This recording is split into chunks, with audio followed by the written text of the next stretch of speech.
Hello, my name is Mike Arduino, and today I will be informing you about the limits of the human ear. Now, many people may not know how their ears work. Some may think that when you rupture your eardrum or blow it out, they will become permanently deaf. And when we hear about decibels and sound, some have a hard time putting decibels into perspective.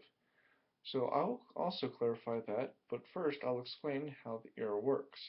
According to the book Understanding Medical Surgical Nursing, or UMSN, our hearing starts at the eardrum where it vibrates three very small bones in your ear. The last of these bones vibrates against the vestibule/cochlea where the tiny hairs called cilia inside pick up vibrations and translates them into signals that can be transferred through the nerves to the brain. Now that you know how the ear works, you now realize that there's a lot of moving parts that can fail. Now, tone is just a frequency of pressure changes, and decibel/loudness is the size of the pressure change. With this being said, the PSI required to rupture the ear anywhere from 5 anywhere from 5 to 14 PSI, as stated by hypertextbook.com. Now, 5 to 14 psi is a very low pressure since the average bike tire ranges from 35 to 45 psi.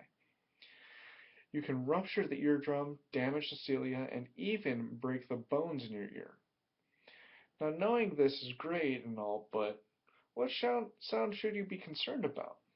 Well, there's a chart in the UMSN that allows different decibel levels compared to everyday things. For example, a normal conversation, the loudness that I'm talking at right now, is about 60 decibels. An alarm clock is at 80 decibels, but the dangerous noise level is 90 decibels. Now, to put that into perspective, a rock concert is at 120 decibels. Then there is the pain threshold, that is at 130 decibels, and that is as loud as a jet engine. Now, the ear can receive a lot of damage when unprotected against certain sounds, and according to the webpage Midline Plus, when the eardrum ruptures, it will be very painful, and the pain will instantly go away.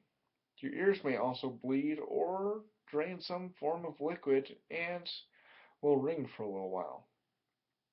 But you will lose most or all of your hearing for a period of about 2 months. During that time, your eardrum will heal and eventually you will regain your hearing. There are many ways of blowing out your ears. For example, there's the changing in altitude too fast underwater. There's also the rapid change of air pressure like a blast or a clap to the ear.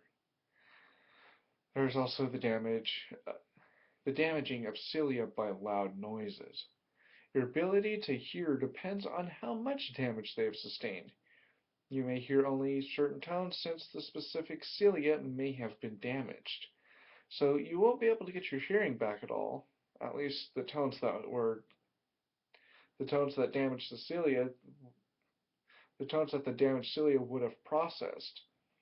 So now that the misconception of being permanently deaf after having your eardrums ruptured is cleared up, you may be less likely to panic if and when you do blow out your ears. So